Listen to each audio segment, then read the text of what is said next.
세상은 실제로 어떻게 돌아가는가? 2. 식량 생산에 대하여 화석 연료를 먹는다.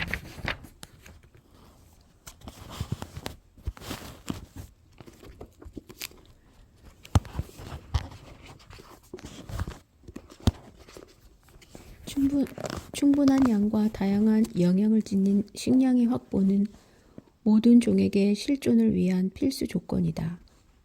우리 호미닌 조상은 오랜 진화 과정에서 원숭이 조상으로부터 자신을 차별화하는 중요한 신체적 이점, 즉 직립자세, 두발 보행, 상대적으로 큰 뇌를 발달시켰다. 이 세 가지 장점이 결합해 우리 조상은 조금이나마 더 나은 청소 동물이 되었고, 식물을 채집하고 작은 동물을 사냥하는 데도 더 나은 능력을 보여주었다. 초기 호미닌에게는 아주 단순한 석기, 예컨대 돌망치와 돌도끼만 있었다.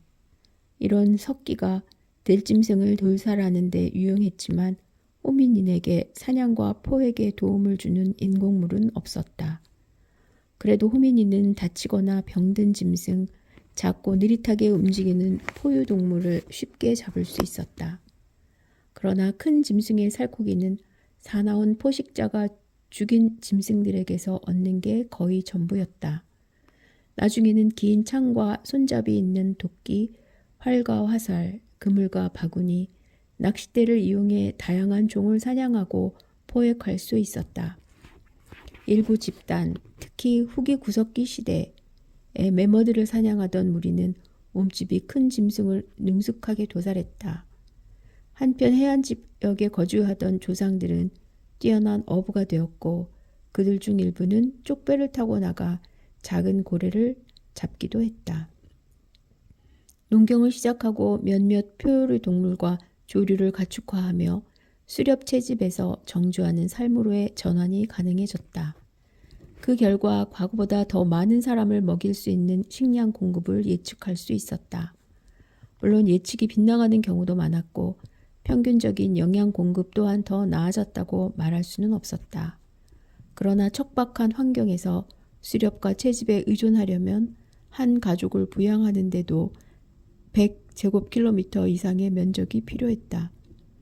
그 면적을 런던에 대입하면 대략 버킹엄 궁전에서 런던 동쪽의 아일 오브 독스까지의 거리이고, 뉴욕에 대입하면 맨하튼 끝에서 센트럴 파크 중앙까지의 거리이다. 갈매기라면 순전히 살아남기 위해 꽤 넓은 땅을 날아가야 하는 셈이다. 상대적으로 생산성이 좋은 지역은 인구 밀도가 헥트아르당 2 내지 3명까지 올라갈 수 있었다. 100헥트아르는 정식 축구 경기장 140개에 해당하는 면적. 수렵과 채집에 의존하면서 인구 밀도가 높은 사회는 해안 지역에서만 가능했다. 그들은 매년 회유성 물고기를 만날 수 있었고, 해양 포유 동물을 사냥할 기회도 많았다. 단백질과 지방이 풍부한 식량을 안정적으로 확보하게 되자 그들은 큰 공동체를 형성해 정착하는 삶으로 전환했고, 여가 시간에는 인상적인 토템 기둥을 조각하기도 했다. 한편 초기 농업사회에서는 그저 씨를 뿌려 수확하는 수준이었기 때문에 경작지 1헥트아르당 한 사람 남짓만 먹고 살 수 있었다.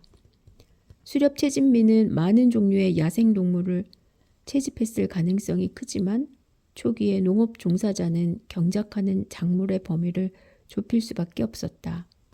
따라서 소수의 주된 작물, 가로, 밀, 보리, 쌀, 옥수수, 콩, 토마토가 그들의 식단을 지배했을 것이다.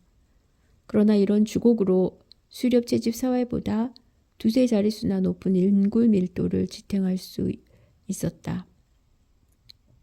고대 이집트의 인구 밀도는 제1왕조 이전 시대, 가로 기원전 315년 이전의 경작지 1헥트아르당 1.3명에 불과했지만 3500년 후 로마 제국의 속주가 되었을 때는 헥타르당 2.5명으로 증가했다. 한 명을 먹이는데 4000제곱미터의 면적이 필요했다는 뜻이다. 테니스 코트에 비유하면 정확히 6면에 해당하는 면적이다. 그러나 이렇게 높은 생산 밀도는 예외적으로 좋은 성과였으며 매년 어김없이 범람하던 나일강 덕분이었다. 시간이 지나면서 산업화 이전에도 식량 생산률은 무척 느리긴 하지만 꾸준히 증가했다. 그러나 헥타르당 3명이라는 비율은 16세기가 되어서야 도달했다. 그것도 집약적으로 경작하던 중국 명나라의 일부 지역에서 달성한 수치였다. 유럽에서는 18세기까지 헥타르당 생산성이 2명 이하였다. 산업화 이전의 오랜 역사에서 식량 생산성이 정체하거나 무척 느리게 성장했다는 것은 수세기 전까지도 소수의 지배 계급만이 먹을 것을 걱정하지 않았다는 뜻이다. 간혹 평균 이상의 풍적을 거둔다 해도 전형적인 식단은 단조로워서 영양실조와 영양결핍이 다반사였다. 흉작이 닥치고 전쟁으로 밭이 망가지면 필연적으로 굶주림이 뒤따랐다. 그러니 개인의 이동성이 증가하고 사유재산의 폭이 확대된 것과 같은 최근의 변화는 해마다 먹고 남을 정도로 식량을 생산하는 능력만큼 존재론적으로 근본적 변화는 아니었다. 오늘날 부유한 국가와 중간소득 국가에서 대부분의 사람은 이제 생존을 걱정하지 않고 건강을 유지하거나 개선해 수명을 연장하려면 무엇을 어떻게 먹어야 최선인지를 걱정한다. 하지만 여전히 식량 부족에 시달리는 어린이와 청소년, 성인이 많다. 이는 특히 사하라 사막 남쪽의 국가들에서 두드러진 현상이다. 그러나 지난 3세대 동안 기근에 시달리는 총 인원은 세계 인구의 과반수에서 10명 중 1명 미만으로 떨어졌다. UN 식량농업기구 FOD의 추정에 따르면 전 세계에서 영양 부족인 사람의 비율이 1950년 65%에서 1970년에는 25%, 2000년에는 약 15%로 떨어졌다. 자연재해와 군사 충돌로 인한 일시적 후퇴와 변동이 있었지만 영양 섭취의 지속적 개선으로 2019년에는 8.9%로 줄어들었다. 달리 말하면 식량 생산의 증대로 말미암아 1950년 약 3명 중 2명이던 영양 실조율이 2019년에는 11명 중 1명으로 줄어들었다는 뜻이다. 그 사이에 세계 인구가 급증했다는 사실까지 고려하면 이런 인상적인 성취는 한층 더 주목할 만하다. 1950년 25억 명이던 세계 인구가 2019년에는 77억 명으로 급상승했다. 그런데도 세계적으로 영양 결핍이 가파르게 줄었다는 사실은 1950년에 세계는 약 8억 9천만 명에게 적정한 식량을 공급할 수 있었지만 2019년에는 70억 명에게도 적정한 식량을 공급할 수 있게 되었다는 뜻이다. 절대적 수치로는 거의 8배가 증가한 셈이다. 이런 인상적인 성취가 어떻게 가능할 수 있었을까? 작물 수확량이 더 많아졌기 때문이라는 것은 너무도 뻔한 대답이다. 더 생산성 높은 품종, 경작의 기계화, 적정한 비료, 관계시설, 작물 보호 등의 복합적인 결과로 수확량이 증가했다는 대답은 경작법의 중대한 변화를 정확히 지적하는 것이긴 해도 근본적인 설명으로는 부족하다. 현대의 식량 생산은 농지에서의 작물 재배든 바다에서의 어류 포획이든 두 종류의 에너지에 의존하는 특별한 혼성체이다. 첫 번째 에너지는 가장 확실한 에너지, 즉 태양이다. 그러나 이제는 화석 연료가 반드시 필요하고 우리 인간이 만들어내는 전기도 필요하다. 화석 연료에 의존하는 흔한 사례에 대한 질문을 받으면 유럽과 북아메리카의 추운 지역에 거주하는 사람들은 집을 난방하는 데 사용하는 천연가스를 즉각 떠올릴 것이다. 또 대부분의 운송수단에 동력을 제공하는 액체 연료의 연소를 지적하는 사람도 있을 것이다. 그러나 현대 세계에서 우리가 화석 연료에 의존하는 가장 중요한 사례는, 즉 근본적으로 우리 생존과 관련 있는 사례는 바로 식량 생산이다. 식량을 생산할 때 우리는 화석 연료를 직간접적으로 사용하고 있다. 직접적인 사용에는 농사일에 쓰이는 농기구, 가로 트랙터와 콤바인 등의 수확용 기계, 가로 수확물을 농지에서 저장고와 가공공장으로 옮기는 운송수단, 관계시설에 쓰이는 펌프에 동력을 공급하는 연료가 포함된다. 간접적인 사용에는 농기구, 비료농약, 가로 제초제, 살충제, 살진균제를 생산하는 데 쓰이는 연료와 전기가 포함된다. 온실을 만들 때 필요한 유리와 플라스틱 판부터 정밀 농업을 가능하게 해주는 장치까지 다양한 기구를 제작하는 데 쓰이는 연료와 전기도 간접적으로 사용하는 경우이다. 우리의 식량을 생산하는 데 필요한 근본적인 에너지 전환 방식은 바뀌지 않았다. 항상 그렇듯이 우리는 광합성의 산물을 먹는다. 식물을 먹으면 그 산물을 직접 먹는 것이고 살코기를 먹으면 그 산물을 간접적으로 먹는 것이다. 광합성은 생물권에서 가장 중요한 에너지 전환으로 태양 복사에서 동력을 얻는다. 변한 것은 곡물과 살코기의 생산성이다. 화석연료와 전기의 투입이 꾸준히 증가하지 않았다면 지금처럼 풍부하고 예측 가능하게 수확할 수 없었을 것이다. 이런 인위적인 에너지 보조가 없었다면 우리는 인류의 90%에게 적절한 영양을 공급할 수 없었을 테고 영양 실조율을 그 정도로 낮추지도 못했을 것이다. 물론 한 사람을 먹이는 데 필요한 경작지 면적과 노동력을 꾸준히 줄이지도 못했을 것이다. 인간을 위해 식용작물을, 가축을 위해 목초를 재배하는 농업은 태양 복사에서 특히 가시 스펙트럼의 푸른 부분과 붉은 부분에서 에너지를 공급받아야 한다. 식물세포에서 빛을 민감한 분자, 즉 엽록소와 카로티노이드는 각각 푸른색과 붉은색 파장에서 빛을 흡수해 광합성에 필요한 에너지를 제공한다.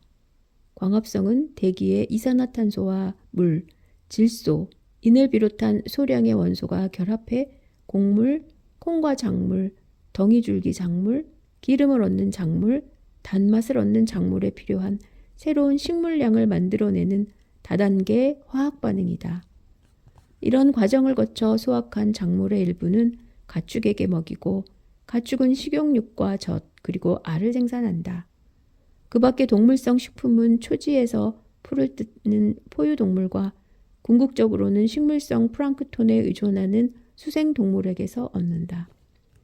식물성 플랑크톤은 수중 광합성에 의해 만들어지는 지배적인 식물량이다. 약 1만 년 전 인류가 정착해 농업을 시작할 때부터 식량을 생산하는 기본적인 방법은 똑같았다. 그러나 2세기 전 비태양광 형태의 에너지가 더해지며 작물 생산에 나중에는 해양 생물의 포획에도 영향을 미치기 시작했다. 처음에 이 영향은 미미했고 20세기 들어 수십 년이 지난 뒤에야 주목을 받았다. 이 획기적인 사건의 진화 과정을 추적하기 위해 우리는 지난 2세기 동안 미국의 밀 생산이 어떻게 변했는지 살펴보려 한다. 물론 영국과 프랑스의 밀 수확량, 중국이나 일본의 쌀 수확량을 분석 대상으로 선택할 수도 있었다. 그러나 농업이 북아메리카, 서유럽, 동아시아의 농경지에서 여러 시기에 발달했지만 시기별 비교가 미국의 자료만큼 흥미진진한 경우는 없었다.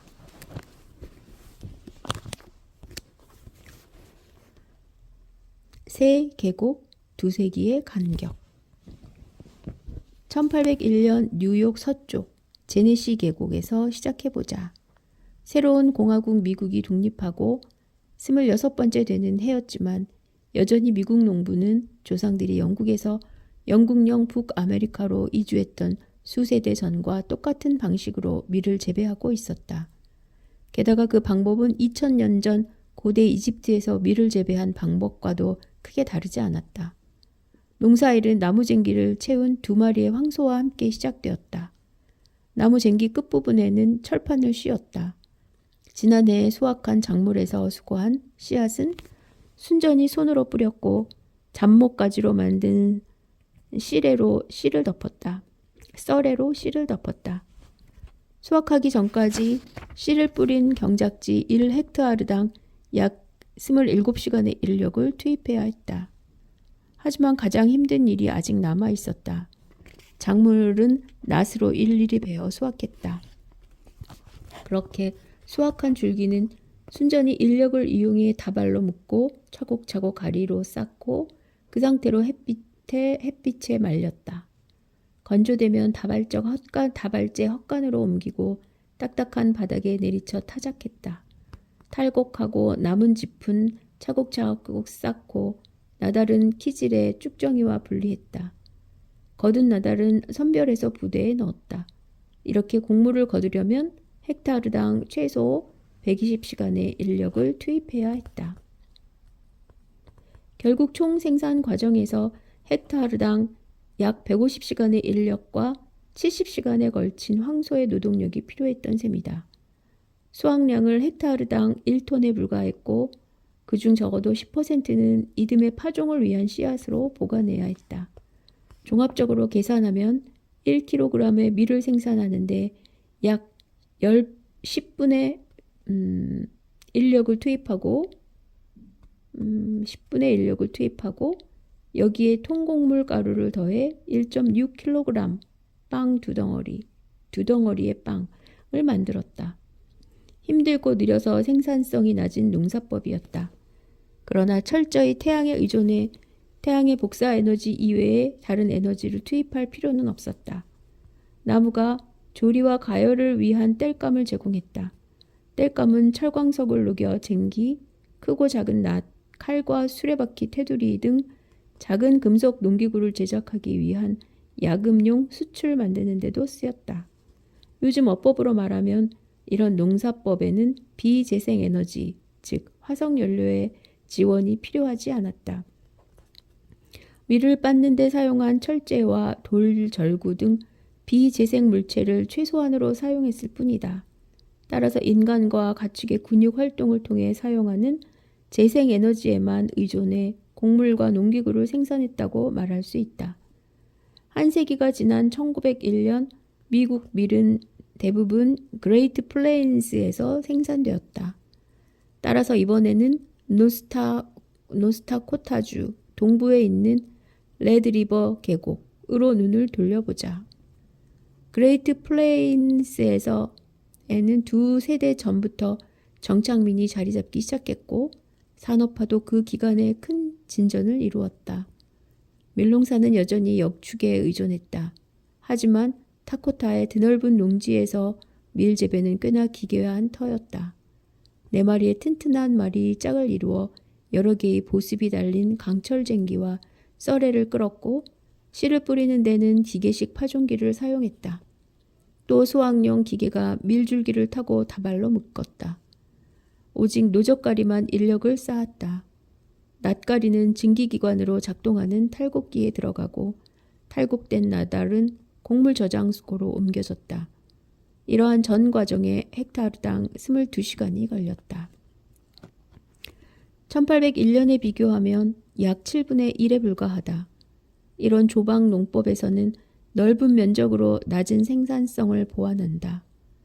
요컨대 1901년에도 수확량은 헥타르당 1톤으로 낮은 편이었다. 그러나 인력 투입 시간은 나달 1kg당 약 1.5분에 불과했다. 1801년 10분이었던 것에 비하면 엄청난 발전이다. 한편 역축은 헥타르당 약 37시간의 말 노동력, 즉 나달 1kg당 2분 정도를 사용했다. 이는 새로운 혼합 농법이었다. 필수적인 태양 에너지에 비재생 에너지, 즉 인간이 만든 에너지가 더해졌고 그 인위적인 에너지의 주된 출처는 석탄이었다. 이 새로운 농법에는 인력보다 충력이 더 많이 필요했다.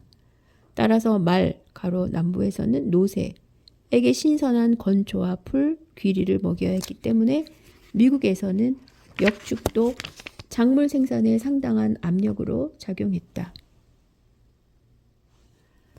미국 농지 중 약 4분의 1이 역축에게 먹일 풀을 재배하는 데 할애되었다. 화석 에너지의 투입이 늘어난 덕분에 수학에서 생산성 향상이 가능해졌다. 석탄은 용광로에 투입되는 야금용 코크스를 만드는 데 쓰였고 주철이 평로에서 강철로 바뀌었다. 강철은 농기계뿐 아니라 증기기관과 철로, 화물차량, 기관차, 선박을 만들 때도 필요했다. 석탄은 증기기관에도 동력을 공급했다. 그리고 쟁기와 파종기, 콤바인을 비롯한 수확용 기계와 화차 및 저장고를 제작하고 곡물을 최종 소비자에게 전달하는 철로와 선박을 운영하는 데 필요한 열과 전기를 생산했다. 칠레에서 질산염을 수입하고 플로리다에서 인산염이 채굴되면서 무기질 비료도 사용하기 시작했다.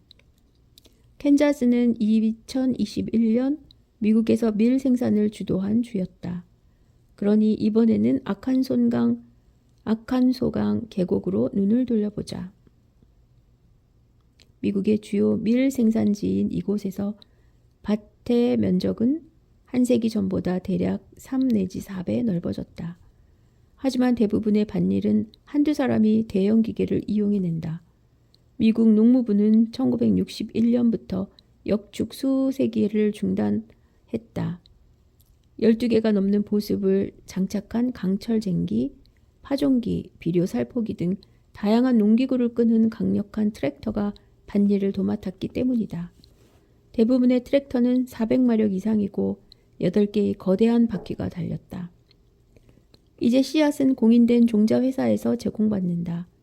어린 식물에게 최정량의 무기질 비료, 즉 질소를 충분히 함유한 무기질 비료를 투여한다. 벌레와 균류 및 잡초로부터 작물을 보호하기 위한 조치도 취한다. 수확과 타작은 대형 콤바인이 맡는다. 콤바인은 타작까지 끝낸 나달을 곧바로 트럭으로 옮긴다.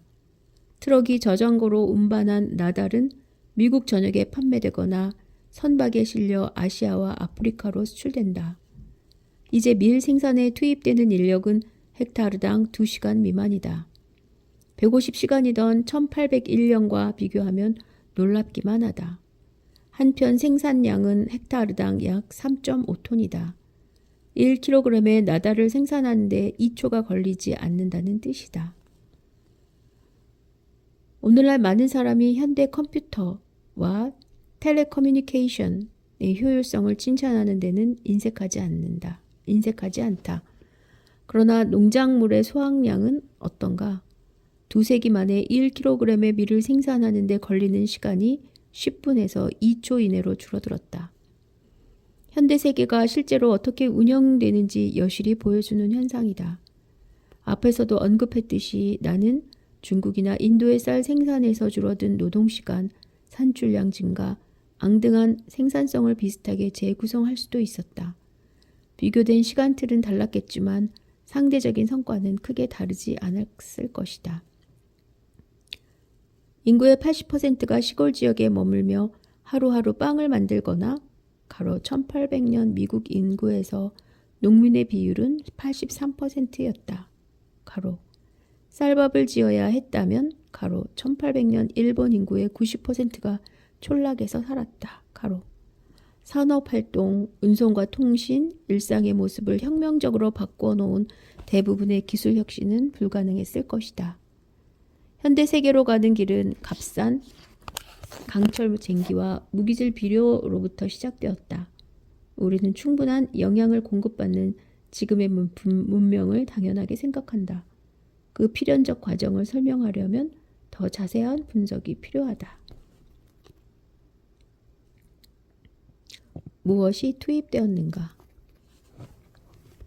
인력과 충력, 나무나 철제로 만든 단순한 농기구로 이루어진 산업화 이전의 농사에서는 태양이 유일한 에너지원이었다. 물론 오는 날에도 태양에 의한 광합성이 없다면 어떤 수확도 가능하지 않다. 그러나 화석 에너지의 직간접적 투입이 없었다면 최소한의 노동량을 통해 전례 없이 낮은 비용으로 높은 수확을 거두지 못했을 것이다. 인간이 인위적으로 투입한 에너지의 일부는 전기에서 얻은 것이고 그 전기는 석탄이나 천연가스 혹은 재생에너지로 발전한 것이다. 그러나 대부분의 인위적 에너지는 기계의 연료와 원자재로 공급된 액체와 기계 상태의 탄화 수소이다. 기계는 디젤류와 휘발유 같은 화석 에너지를 직접 소비한다.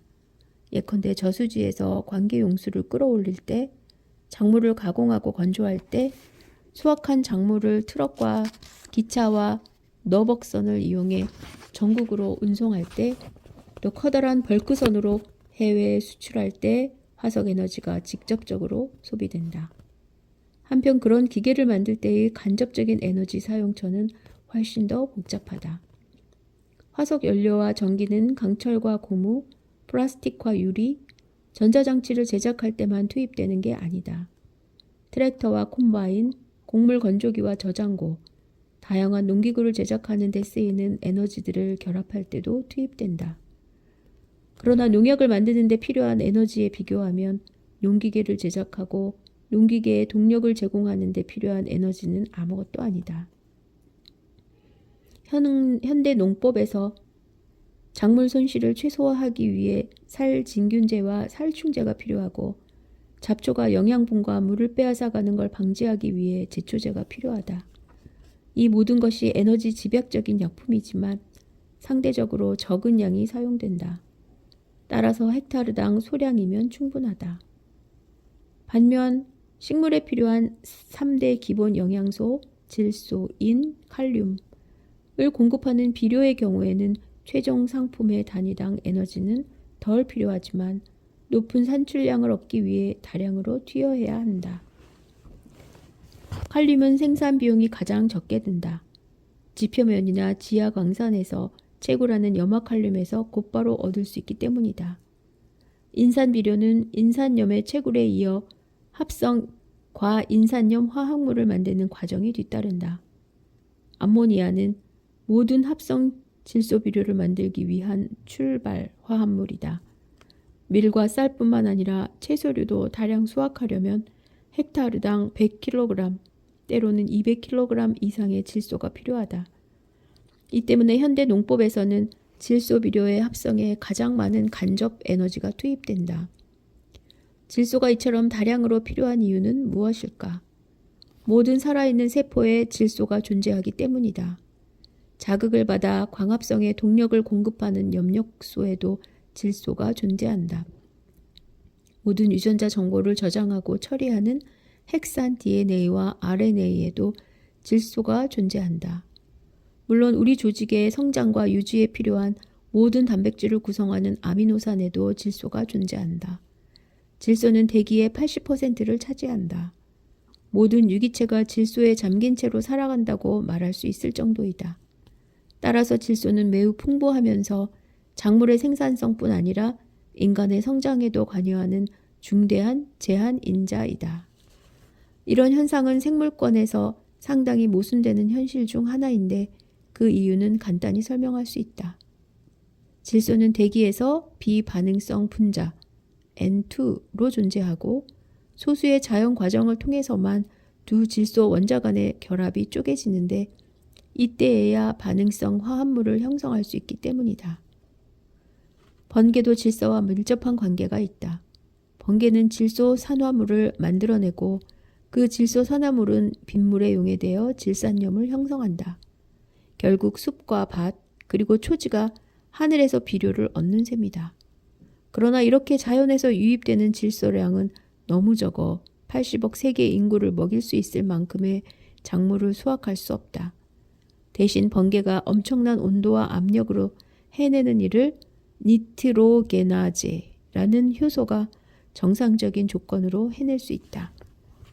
니트로게나제는 콩과 식물의 뿌리와 관련 있는 박테리아나 토양 및 몇몇 식물에서 자유롭게 살아가는 박테리아에 의해 만들어진다. 콩과 식물의 뿌리에 들러붙은 박테리아에는 자연 상태에서 대부분의 질소 고정을 책임진다. 달리 말하면 그 박테리아 때문에 비반응성 분자 N2가 쪼개지고 쪼개진 질소가 암모니아 NH3로 결합한다. 암모니아는 가용성 질산염으로 쉽게 전환되는데 이는 어떤 식물이 합성한 유기산에 대한 대가로 그 식물에 필요한 만큼 질소를 공급할 수 있는 고반응성 화합물이다. 따라서 대두, 강낭콩, 완두콩, 렌즈콩, 땅콩 같은 콩과 식용작물은 자체의 질소를 고정할 수 있다. 자주개자리, 클로버, 살갈퀴 같은 콩과 간작작물도 마찬가지이다. 그러나 주된 작물, 즉 기름을 얻기 위해 재배하는 작물, 대두와 땅콩은 제외하고 덩이줄기 작물은 그렇지 못하다. 그런 작물이 콩과 식물의 질소산화물 능력으로부터 이득을 얻는 유일한 방법은 자주개자리, 클로버, 살갈퀴와 교대로 심어 그 간작 작물의 질소산화물 균이 수개월 동안 자라게 한 뒤 깊이 쟁기질하는 것이다. 그러면 토양이 반응성 질소로 채워지고 거기에 심은 밀이나 쌀 혹은 감자가 그 질소를 흡수한다. 전통 농법에서 토양의 질소 함유량을 높이는 또 다른 방법은 인분과 가축 배설물을 밭에 뿌리는 것이었다. 그러나 이 방법은 원천적으로 힘들기도 했지만 질소라는 영양소를 공급하는 데도 비효율적이었다. 배설물은 질소 함유량이 무척 낮고 증발로 인한 손실도 크기 때문이다. 가로, 액체에서 기체로 전환되면서 두엄의 암모니아 냄새는 무척 강해진다. 산업화 이전의 농사법에서 배설물은 크고 작은 마을과 도시에서 수거된 뒤 더미로 쌓이거나 웅덩이에서 발효되었다. 질소 함유량이 낮았기 때문에 밭에 대량으로 뿌렸다. 헥타르당 10톤이 기본이었고 필요한 질소를 공급하기 위해 때로는 30톤까지 뿌리기도 했다. 가로 30톤이면 유럽 소형차 20에서 50대에 해당하는 질량이다. 당연한 말이겠지만 전통적인 농법에서 가장 많은 시간이 걸리는 일이고 농사일에 투입하는 인력과 역축 노동량의 5분의 1, 심지어 3분의 1까지 차지하는 작업이었다. 여하튼 유기성 폐기물의 재활용은 유명한 소설가들이 관심을 가질 만한 주제가 아니었다. 그러나 철저한 사실주의자였던 에밀 졸라 가로 1840에서 1902년은 두엄의 중요성을 파악하고 소설 속 파리의 젊은 화가 클로드를 두엄을 상당히 좋아하는 사람으로 묘사했다. 클로드는 자진해서 웅덩이에 시장에 오물, 커다란 식탁에서 떨어진 쓰레기를 던졌다. 쓰레기는 여전히 생명으로 충만했고 채소들이 전에 싹 텄던 곳으로 되돌아갔다. 쓰레기는 비옥한 땅에서 다시 작물이 되었고 또 한 번 시장 광장에 내던져졌다. 파리에서는 모든 게 썩었고 모든 게 땅으로 되돌아갔다. 땅은 죽음의 황폐함에 조금 더 실증을 내지 않았다. 에밀 졸라의 소설에서. 그러나 인간은 견디기 힘든 고역을 치러야 했다. 수확량의 재고를 가로막던 질소라는 거대한 장벽은 19세기가 되어서야 조금씩 밀려났다. 최초의 무기질 질소 비료라고 할 수 있는 칠레 질산염이 채굴 및 수출되기 시작한 것이다. 1909년 프리츠 하버가 암모니아 합성법을 개발하고 이것이 신속히 상업화되며 그 장벽은 완전히 무너졌다. 암모니아는 1913년에 처음으로 수출되었다. 그러나 그 이후의 생산은 느릿하게 이루어져 질소 비료는 제2차 세계대전 이후에야 광범위하게 사용되었다. 다수화기 가능한 밀과 쌀의 새로운 품종이 1960년대에 속속 개발되었지만 합성 질소 비료가 없었다면 그 잠재력을 완전히 발휘하지 못했을 것이다. 결국 더 나은 품종과 더 나은 질소 비료가 결합하지 않았다면 녹색 혁명으로 알려진 생산성 향상도 불가능했을 것이다. 1970년대 이후로 질소 비료의 합성은 농업에 투입한 보조 에너지 중에서 으뜸이었다. 그러나 여러 일반적인 식품을 생산하는 데 필요한 에너지량을 정확히 분석해 볼 때에야 질소 비료에 대한 의존도가 명확히 드러난다. 그래서 나는 분석 대상으로 새 식품, 즉 빵과 닭고기와 토마토를 선택했다. 그 이유는 새 식품이 영양 공급에서 탁월하기 때문이다. 빵은 유럽 문명에서 수천 년 동안 주식이었다. 돼지고기와 소고기는 종교적으로 섭취를 금지하는 지역이 있지만 닭고기는 유일하게 보편적으로 선호하는 살코기이다. 토마토는 식물학적으로 열매에 해당하지만 여하튼 토마토보다 연간 생산량이 많은 채소는 없다. 토마토는 밭에서 농작물로 재배할 뿐만 아니라 비닐하우스나 유리 온실에서 재배하는 경우도 증가하는 추세이다.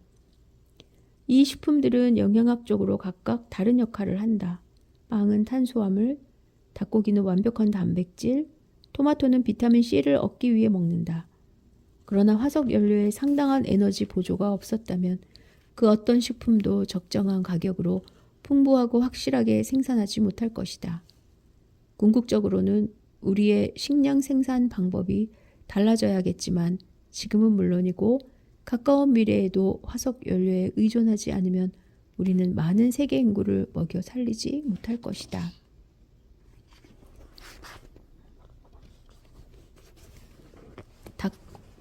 빵과 닭고기와 토마토의 에너지 비용. 빵은 종류가 엄청나게 다양하다는 사실을 고려해 나는 서구 식단에서 예부터 일반적이었고 이제는 서아프리카부터 일본까지 많은 지역에서 구할 수 있는 몇몇 종류의 효모빵으로 분석 대상을 좁히려고 한다. 여하튼 오늘날 서아프리카에는 프랑스 바게트 빵이 어디에나 있고 일본의 주요 백화점에는 어김없이 프랑스나 독일 빵집이 있을 정도이다. 일단 밀부터 시작해보자.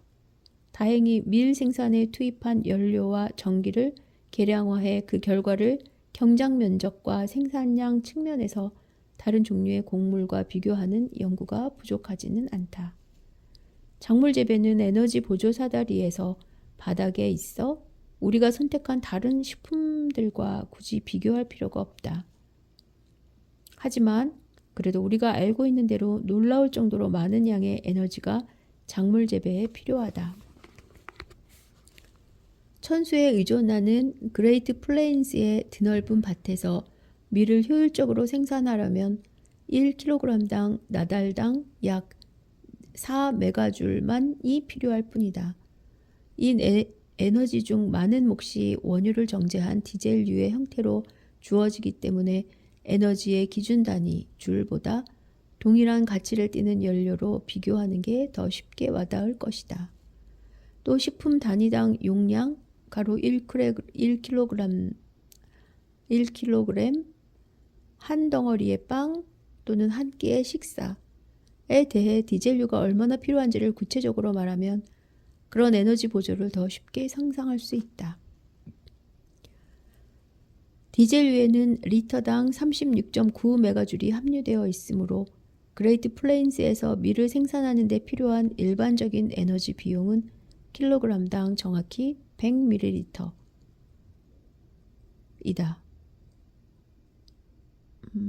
가로 1데시리터 또는 0.1리터.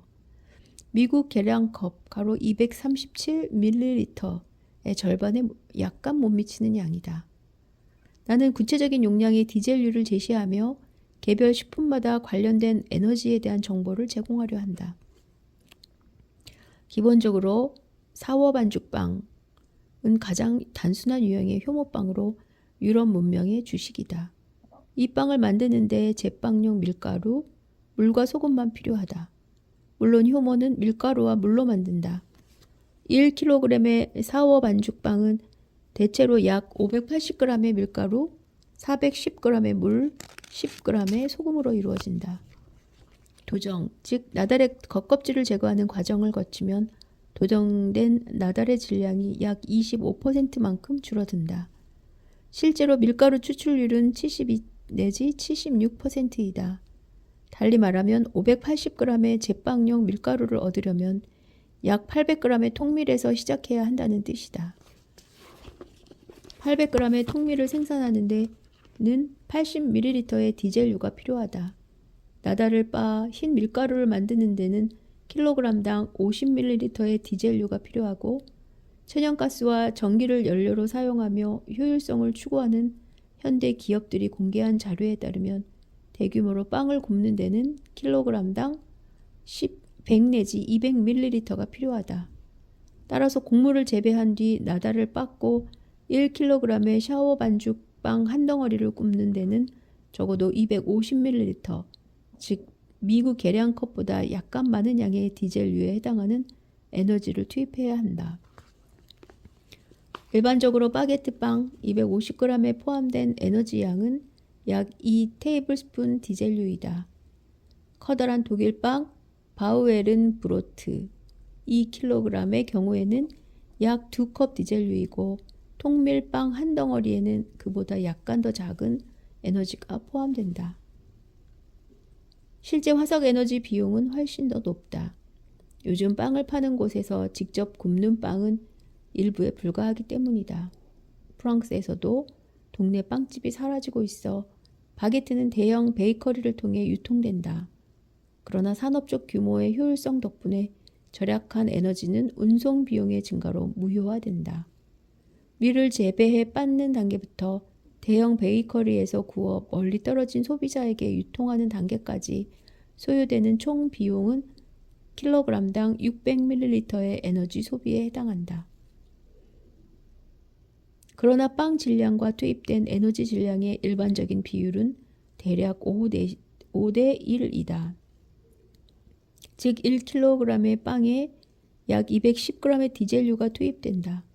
이 비율이 거북할 정도로 높게 여겨진다면 내가 앞에서 언급했듯이 가공해서 우리가 좋아하는 식품으로 전환된 뒤에 작물까지도 식량 에너지 보조 사다리의 바닥에 있다고 했던 말을 기억하기 바란다. 그렇다면 구석기 다이어트라는 기만적인 이름을 전면에 내세우며 추천하는 의심스러운 식사법에 따라 모든 곡물을 피하고 식용육과 물고기 그리고 채소와 열매로만 구성된 식단으로 전환하면 그 결과가 어떻게 될까? 소고기는 이미 다른 연구에서도 많은 비난을 받은 까닭에 나는 소고기의 에너지 비용을 추적하는 대신 가장 효율적으로 생산되는 식용육의 에너지 부담량을 계산해 보고자 한다. 특히 밀집형 가축 사육 CAFO Concentrated Animal Feeding Operation으로 알려진 양계장에서 기르는 육용계의 에너지 부담을 계산해 보겠다. 밀집형 가축 사육을 닭에 적용하면 수만 마리의 어린 닭을 기다란 직사각형 구조물에 가둬놓고 사육한다는 뜻이다. 혼잡하고 겨우 달빛만큼 희미하게 밝은 공간에서 7주가량 사육한 뒤 도살장으로 보낸다. 미국 농무부가 가축 사료 효율에 대해 매년 발표하는 통계 자료를 보면 지난 50년 동안 그 효율, 가로 도살 전의 생체중 단위당 옥수수 나달수로 표현한 사료 단위, 가로 이 소고기와 돼지고기의 경우에는 별다른 변화가 없지만 닭고기의 경우에는 눈에 띄게 좋아졌다. 1950년에는 식용육 생체중 단위당 필요한 사료 단위 수가 3이었지만 지금은 1.82에 불과하다. 비교해서 말하면 돼지고기의 3분의 1, 소고기의 7분의 1이다. 물론 깃털과 뼈를 포함해 닭 전체를 먹지는 않는다. 먹을 수 있는 부분의 무게, 즉 식용 무게, 가로 생체의 약 60%로 계산하면 사료와 식용육의 비율은 최소한으로 잡아도 3대1 수준이다. 따라서 미국에서 닭 한 마리, 가로 평균 식용 무게의 거의 정확히 1kg을 생산하는데 3kg의 옥수수 나달이 필요하다는 뜻이다.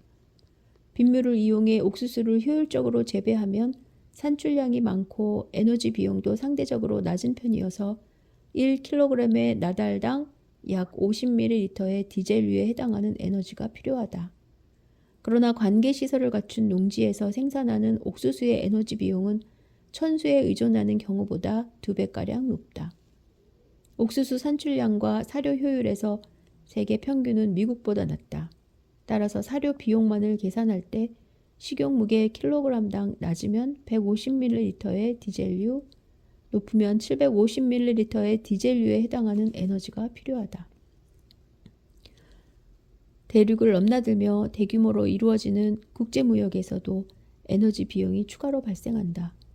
국제거래는 미국산 옥수수와 대두, 브라질산 대두가 대부분, 많은 부분을 차지한다.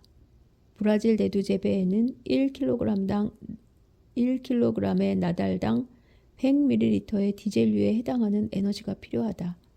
그러나 대두를 생산지에서 항구로 다시 배에 선적해 유럽까지 운반하는 과정에서 에너지 비용이 2배가 된다.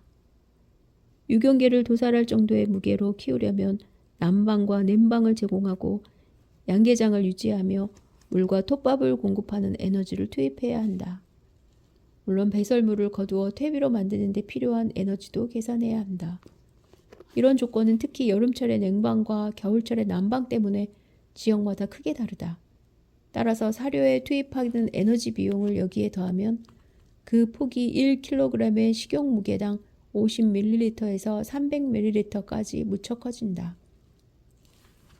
따라서 유경계의 사육과 사료에 투입하는 총 에너지는 가장 보수적으로 계산하더라도 1kg의 식유경당 약 200ml의 디젤류에 해당할 것이다. 그러나 그 수치가 1리터까지 높아질 수도 있다. 도살과 가공. 가로 닭고기는 시장에서 주로 전체보다 부위로 판매해야 한다. 소매와 저장, 가정에서의 냉장 보관, 더 나아가 조리에 투입하는 에너지를 더하면 1kg의 구운 닭고기를 식탁에 올리는 데 필요한 총 에너지량은 적어도 300에서 350ml의 원유에 해당한다. 거의 포도주 반병과 동일한 부피이고 효율성이 낮은 생산자의 경우에는 1리터가 넘는다. 빵의 킬로그램당 210에서 250ml에 비교하면 킬로그램당 300에서 350ml라는 최소 수치는 무척 양호한 편이다. 이런 성과는 비교적 저렴한 닭고기 가격에도 반영된다.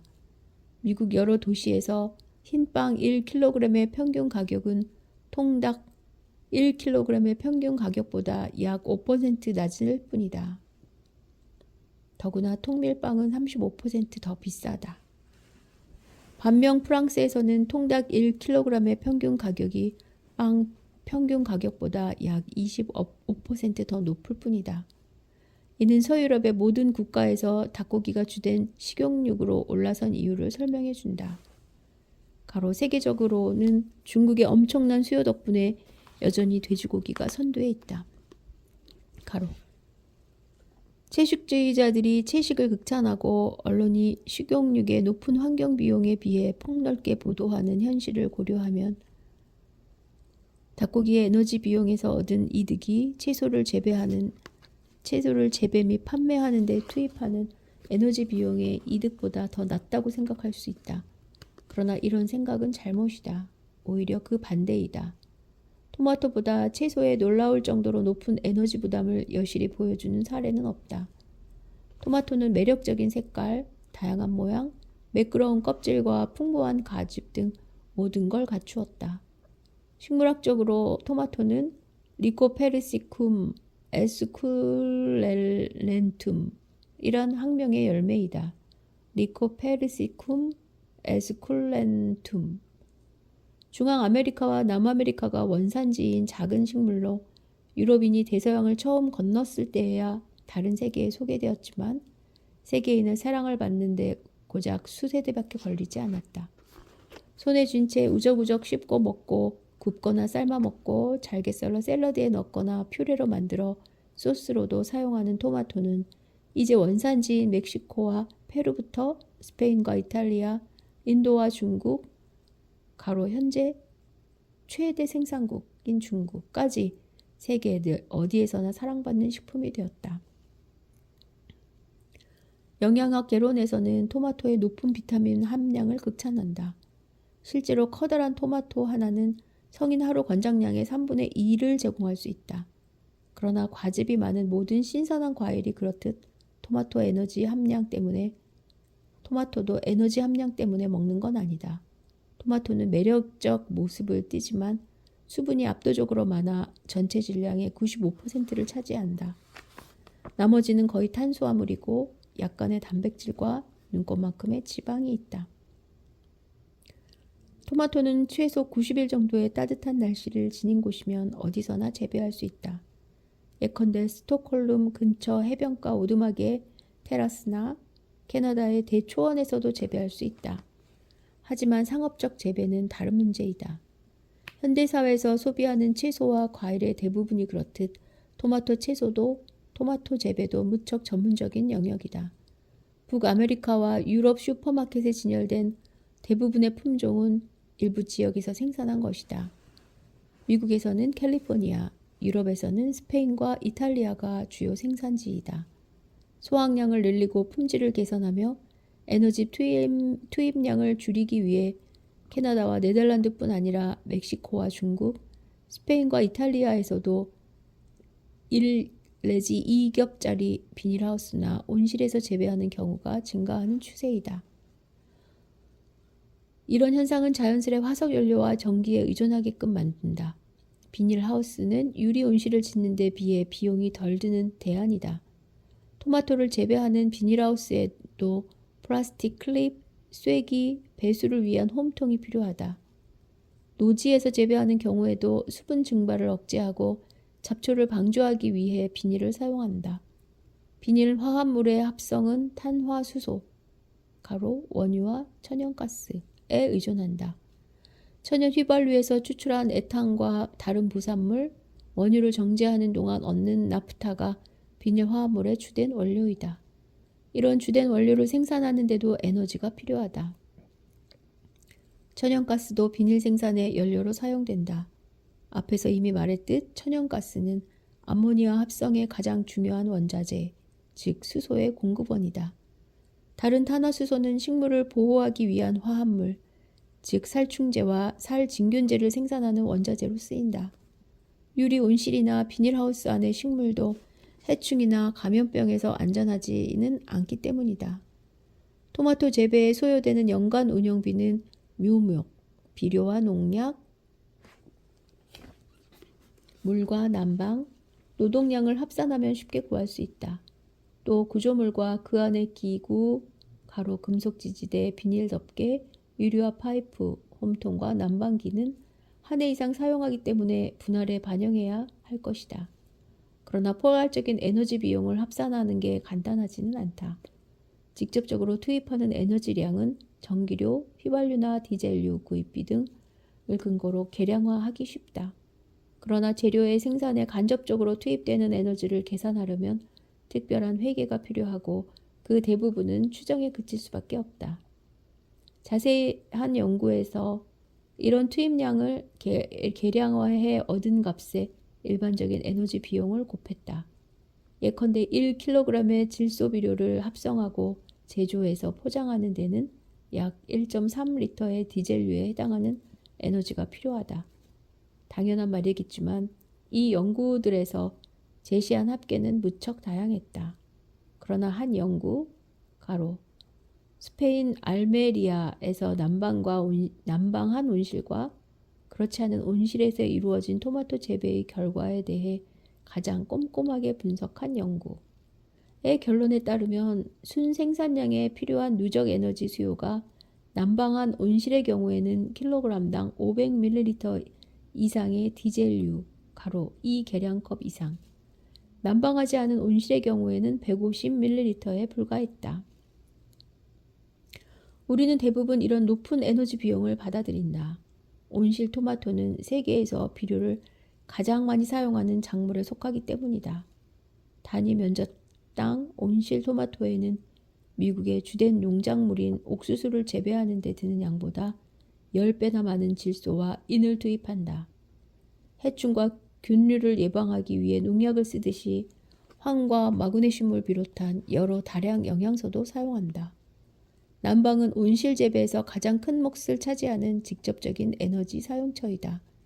난방이 토마토 재배 기간을 늘려주고 품질 향상에도 기여하긴 하지만 상대적으로 추운 기후권에서는 단일 항목으로 가장 큰 에너지 사용처이다. 스페인 알마리아 남단 지역에 있는 비닐하우스는 세계에서 가장 넓은 비닐하우스 생산 단지이다. 면적이 약 4만 헥타르, 가로 20km 곱하기 20km의 면적을 상상해보라. 로 위성사진에서도 쉽게 식별할 수 있다. 직접 구글 어스로 찾아보라. 구글 스트리트 뷰에 올라타면 저지대의 비닐로 뒤덮인 거대한 구조물을 색다르게 경험할 수 있다.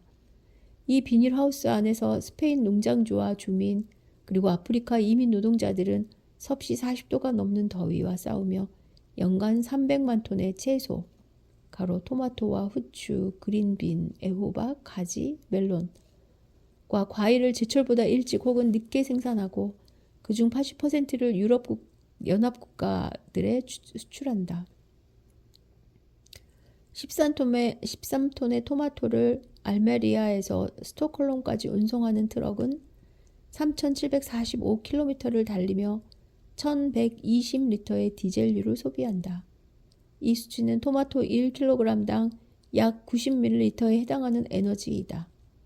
해당 지역 유통센터에서 저장과 포장 그리고 소매점까지의 운송을 고려하면 킬로그램당 130ml가 더 추가된다.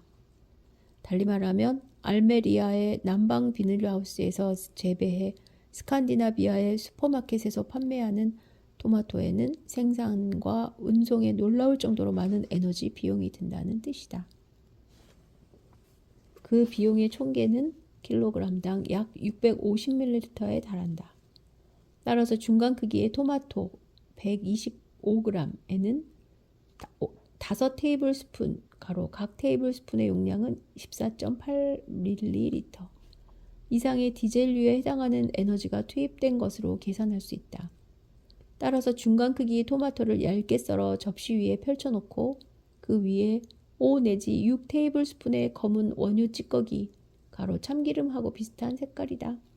를 뿌리면 보조 화석 연료를 식탁 위에 아무런 낭비도 없이 완벽하게 재현해낸 셈이다. 토마토라는 단순한 식품에 지워진 화석 연료 부담에 깊은 인상을 받았다면 접시의 내용물을 우묵한 그릇에 옮기고 두세 개의 토마토, 약간의 간장, 후추와 참깨를 더한 후 맛있는 토마토 샐러드를 즐겨보라. 이 샐러드를 좋아하는 채식주의자들이 그 안에 화석 연료가 잔뜩 담겼다는 걸 얼마나 알고 있을까?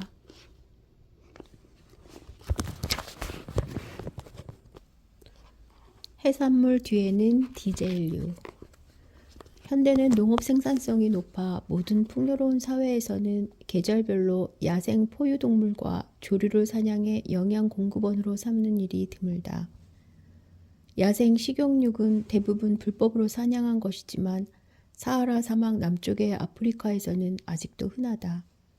물론 사하라 남쪽에서도 인구가 급속히 증가함에 따라 야생 식용육이 주된 동물성 단백질원 자리를 내놓았다. 반면 바다에서의 사냥, 즉 어업이 요즘처럼 광범위하고 집약적으로 시행된 적은 없었다. 가공설비를 갖춘 어선부터 노후한 작은 배까지 방대한 선단이 야생 어류와 갑각류를 쫓아 세계의 바다를 샅샅이 뒤지고 있다. 나중에 살펴보겠지만 이탈리아인이 시적으로 바다의 열매라고 칭하는 해산물을 포획하는 작업은 식량 수급에서 가장 에너지 집약적인 과정이다. 물론 모든 해산물이 포획하기 어려운 건 아니다. 남태평양의 외곽 해역까지 멀리 원정하지 않아도 충분히 포획할 수 있는 종이 여전히 많다. 멸치, 정어리, 고등어처럼 수면 가까이에서 풍부하게 살아가는 표형성 어류를 포획하는 데는 상대적으로 적은 에너지가 투입된다. 어선을 건조하고 커다란 그물을 만드는데 간접적으로 에너지가 투입되고 어선 엔진에 사용하는 디젤유에는 직접적인 에너지가 투입된다. 따라서 표형성 어류의 포획에 투입되는 에너지 비용은 낮으면 킬로그램당 100ml,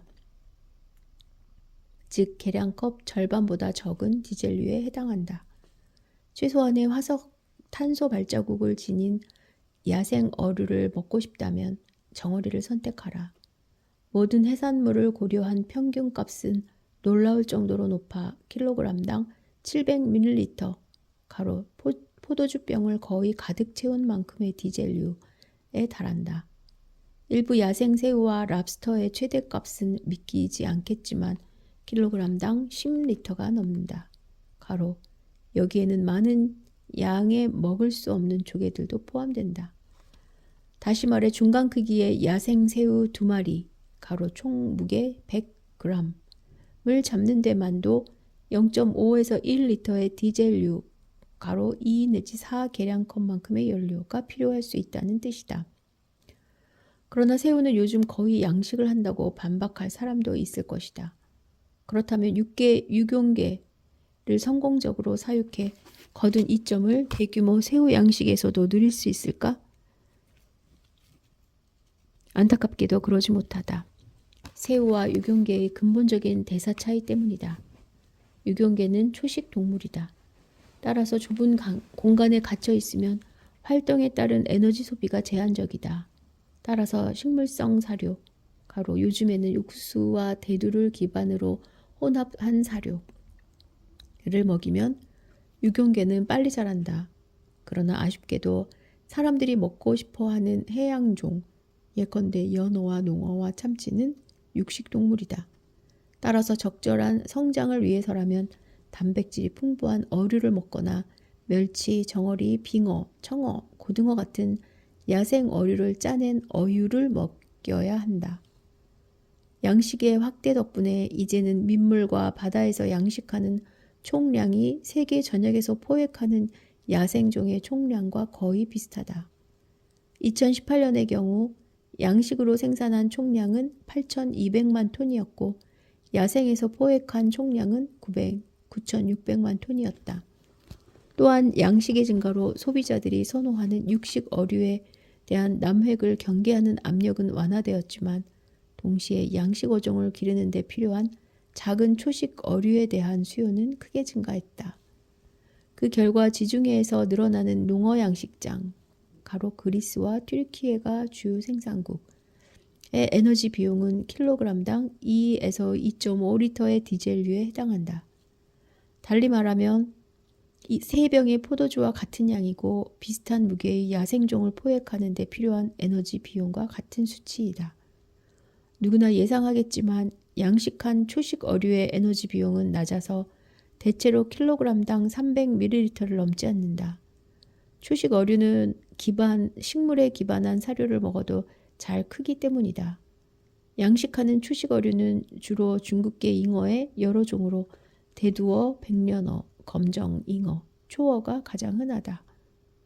그러나 오스트리아와 독일 그리고 체코공화국과 폴란드에서 차리는 크리스마스 이브의 전통적인 저녁 식탁을 제외하면 잉어는 유럽에서 그다지 인기가 없는 이 어류이고 북아메리카에서도 거의 먹지 않는다.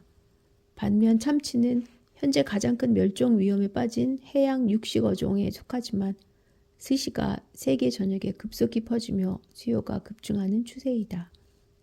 따라서 주곡, 꼬꼬댁 닭, 좋아하는 채소, 양질의 영양을 지닌 해산물 등 우리의 주된 식량 공급원이 화석연료에 크게 의존하고 있다는 증거는 누구도 부인할 수 없다.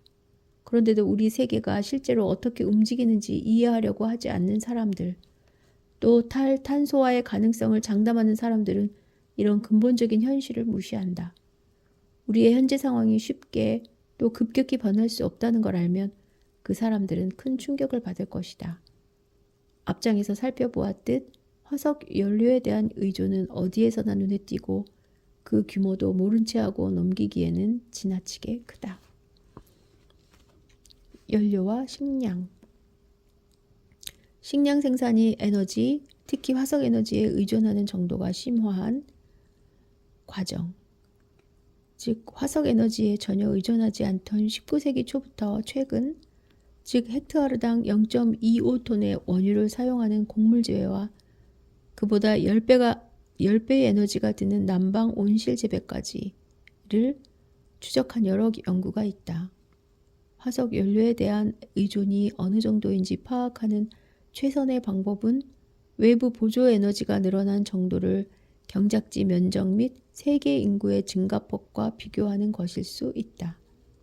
1900에서 2000년 세계 인구는 4배가량, 정확히는 3.7배 증가한 반면 경작지는 약 40% 늘어났다. 그러나 내 계산에 따르면 인간이 농업에 인위적으로 더한 에너지 보전은 90배나 증가했다. 농약과 농기계가 직접적으로 소비한 연료가 가장 큰 몫을 차지한다. 나는 화석 연료에 대한 의존의 상대적 부담도 계산해 보았다. 현대 농업, 운송 포함 및 어업과 양식에 인위적으로 투입하는 에너지를 모두 합하면 연간 세계 에너지 사용량의 약 4%에 불과하다. 놀랍도록 적은 비율이지만 앞으로도 태양이 식량의 생장에 가장 큰 역할을 할 것이고 외부의 보조 에너지는 식량 생산 체계에서 자연의 제약을 줄이거나 제거함으로써 최대 수익을 거두는 게 목표라는 사실을 기억해야 한다. 비료살포와 관계시설, 해충과 균류, 그리고 잡초부터 곡물을 보호하는 조치, 하루라도 빨리 수확하기 위한 노동 노력 등 외부 에너지를 투입하는 목적은 기본적으로 똑같다. 외부 에너지의 상대적으로 낮은 비율은 복잡계에서 나타나는 의의 결과가 아니라 적은 양을 투입하고도 큰 효과를 거둘 수 있다는 또 하나의 확실한 증거로 해석할 수도 있다. 우리가 매일 밀리그램이나 마이크로그램 정도만 복용해도 수십 킬로그램에 달하는 몸을 건강하게 유지하는 데 도움을 주는 비타민과 미네랄을 생각해보라. 밀리그램은 비타민 B6와 구리, 마이크로그램은 비타민 D와 비타민 B12. 농업, 축산업, 어업 등 식량 생산에 필요한 에너지는 식량과 관련한 연료와 전기 수요의 일부에 불과하다. 따라서 식품 시스템 전체에 사용된 에너지 양을 추정하면 총 공급량에서 훨씬 많은 몫을 차지한다. 가장 정확한 자료는 미국에서 구할 수 있다. 미국은 현대 기술이 널리 보급되고 있어 규모의 경제를 보편적으로 추구하는 까닭에 식량 생산에 직접적으로 사용하는 에너지는 국내 총 공급의 1% 남짓이다. 그러나 식량 가공과 판매, 포장과 운송, 도매와 소매 서비스, 가정에서의 식품 저장과 조리 준비, 편의점이나 식당에서 간편하게 제공하는 음식에 드는 에너지를 모두 더하면 미국에서 식품과 관련해 사용하는 에너지 총량은 2007년 국내 에너지 총 공급의 16%에 이르렀고 지금은 20%에 가깝다. 이처럼 에너지 수요를 인상시킨 요인으로는 생산이 통합됨에 따라 운송 수요가 증가하고 수입 식품에 대한 의존도가 높아진 현상부터 잦은 외식, 심지어 집에서도 간편식과 즉석식품을 더 자주 찾는 경향까지 무척 다양하다. 오늘날 식량 생산 관례의 많은 부분을 그대로 지속해서는 안 되는 이유는 많다. 농업이 온실가스 발생에 큰 몫을 한다는 비판은 이제 농업이 달라져야 한다는 이유로 자주 언급된다. 현대 농사법과 축산 및 양식은 생물 다양성의 상실부터 연안 해역의 데드존, 물속에서 산소가 충분하지 않아 생물이 살 수 없는 지역, 이 발생까지 다른 방향에서도 환경에 바람직하지 않은 영향을 많이 미친다. 음식물 쓰레기로 버려진다는 걸 뻔히 알면서도 지나치게 과도한 생산을 지속할 이유는 없다. 따라서 많은 변화가 있어야 하는 건 분명하다. 그러나 그런 변화가 얼마나 빠르게 실질적으로 일어날 수 있을까? 또 지금의 방식을 얼마나 근본적으로 개혁할 수 있을까? 과거로 돌아갈 수 있을까? 이런 추세를 부분적으로라도 뒤집을 수 있을까? 합성 비료 없이도 또 농약을 사용하지 않고도 지금처럼 다양한 작물과 동물성 단백질의 생산량과 품질을 유지하면서 조만간 현실화할 80억 인구를 먹여 살릴 수 있을까?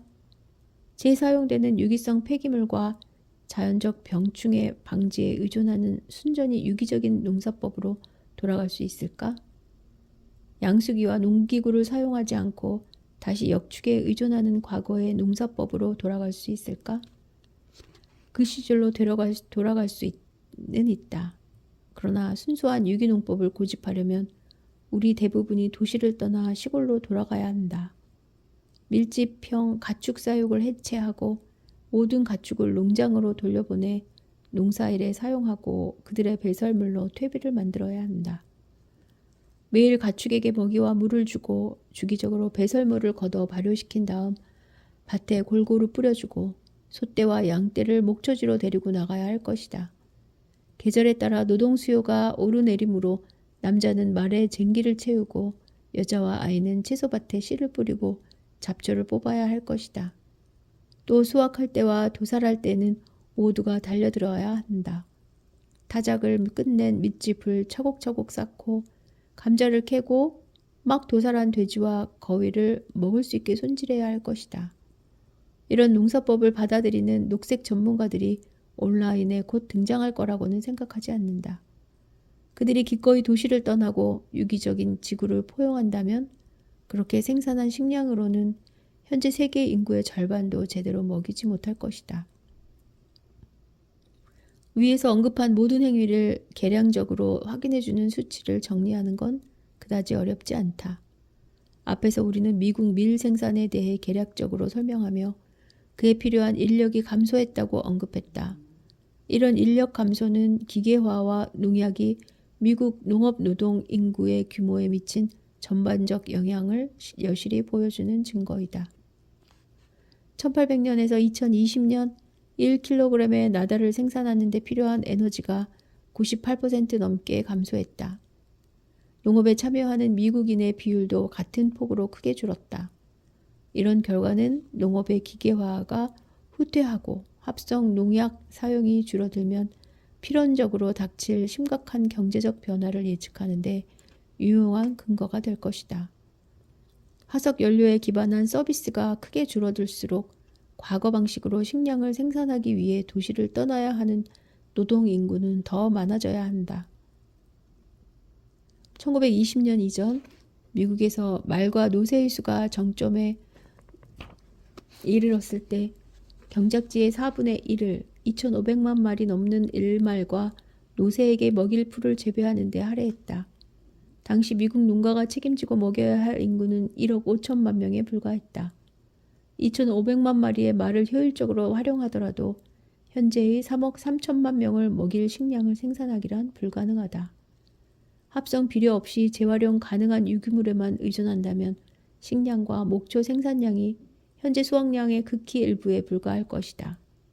미국의 최대 작물인 옥수수 생산량은 1920년 헥타르당 2톤에 못 미쳤지만 2020년에는 헥타르당 11톤이었다. 또 미국의 가용 농지 전부를 경작하면 수백만 마리의 역축이 추가로 필요할 것이다. 게다가 오늘날 합성 비료를 살포해 공급하는 영양소를 농지에 공급할 만큼 재활용 가능한 유기물, 가로 에밀 졸라의 소설 속 클로드처럼 두어물 좋아해서 열심히 밭에 투척하는 사람을 찾아내는 것도 불가능하겠지만 작물 대신 자주 개자리와 클로버를 간직할 수 있을 만큼의 널찍한 농지를 확보하기도 불가능할 것이다. 이런 불가능성은 일련의 아주 간단한 비교로도 쉽게 설명할 수 있다. 유기물 재활용은 토지의 구조를 개선하고 토양 내 유기물 함량을 늘려주며 많은 토양 미생물과 무척주 동물에게 에너지를 공급하므로 언제나 바람직하다. 그러나 유기물에는 질소가 적기 때문에 작물의 생산량을 높이기 위해 이 기본 영양소를 충분히 제공하려면 다량의 밀짚이나 거름을 밭에 뿌려야 한다. 짚이 작물의 가장 많은 잔유물이지만 곡물 짚의 질소 함량은 무척 낮아 대체로 0.3에서 0.6%에 불과하다. 가축의 잠자리와 혼합한 거름에 함유된 질소도 0.4에서 0.6%에 불과하다. 발효된 인분, 가로 중국의 이른바 똥거름도 1 내지 3%를 넘기지 않는다. 따라서 밭에 뿌린 거름이 4% 이상의 질소를 함유하는 경우는 극히 드물다. 반면 현재 세계 최대의 고체 질소 비료인 요소에는 무려 46%의 질소가 함유되어 있다. 또 질산 암모늄에는 33%, 가장 흔히 사용하는 액상 비료에는 28에서 32%가 함유되어 있는 등 적어도 재활용 가능한 폐기물보다는 질소 함유량이 한 자릿수는 더 많다. 농부가 성장하는 작물에 동일한 양의 질소 영양분을 공급하려면 10에서 40배나 많은 질량의 거름을 밭에 뿌려야 한다는 뜻이다. 현실적으로는 그보다 훨씬 많은 거름이 필요할 것이다. 질소 화합물의 상당 부분이 증발로 소실되거나 물에 녹아 작물의 뿌리 아래로 빠져나가기 때문이다. 결국 유기물에서 소실되는 질소의 누적량은 액체나 고체 상태의 합성 비료에서 소실되는 누적량보다 거의 언제나 더 많다. 게다가 과거의 농사법으로 돌아가면 그에 상응해서 노동량도 더 많아진다. 거름을 수거하고 운반해서 살포하는 작업은 작은 알갱이 형태인 합성 비료를 다루는 것보다 훨씬 더 어렵다. 합성 비료는 기계로 쉽게 살포할 수 있을 뿐 아니라 아시아의 작은 논에서 요소를 뿌릴 때처럼 손으로도 얼마든지 취급할 수 있다. 또 유기물의 재활용에 투입되는 노동량과 상관없이 재활용 가능한 물질의 총 질량은 현재의 수확량에 필요한 질소를 공급하기에 턱없이 부족하다. 세계 전역의 반응성 질소 공급 현황을 보면 6가지 주요 통로를 통해 농경지에 전해진다. 1. 대기 침적 2. 관계 용수 3. 밀집 갈아엎기 4. 가축 분뇨 살포 5. 콩과 식물이 토양에 남긴 질소 6. 합성 비료 살포 대기 침적 가로 주로 용해된 질산염을 함유한 빗물과 눈과 재활용 가능한 작물 잔류물 가로 가축에게 먹이기 위해 밭에 남겨두거나 현장에서 태운 밀집과 줄기는 각각 연간 20메가톤의 질소를 만들어낸다. 주로 소와 돼지 그리고 닭에게서 얻어 밭에 뿌리는 가축 분뇨에 함유된 질소는 약 30메가톤이고 거의 비슷한 양이 콩과 식물에 의해서도 형성된다. 관계용수는 약 5메가톤을 공급한다. 그러면 자연에서 만들어지는 질소는 연간 약 105톤에 이른다. 마지막으로 합성 비료가 연간 110메가톤의 질소를 공급한다. 연간 사용하는 210에서 220메가톤의 절반보다 약간 많은 양이다. 달리 말하면 현재 세계 작물의 절반 정도가 합성 질소 화합물의 살포 덕분에 생산된다는 뜻이다. 결국 합성 질소 화합물이 없으면 거의 80억 명에 이르는 세계 인구의 절반이 먹을 식량을 생산하는 게 불가능하다는 뜻이기도 하다. 식용육을 덜 먹고 식량을 덜 낭비하면 합성 암모니아에 대한 의존을 줄일 수 있겠지만 합성 화합물에 함유된 110메가톤의 질소를 유기물로 세계 식량 생산에서 대체한다는 것은 이론적으로만 가능한 상상일 수 있다. 울타리에 갇힌 가축이 만들어내는 분뇨의 재활용을 방해하는 제약도 많다.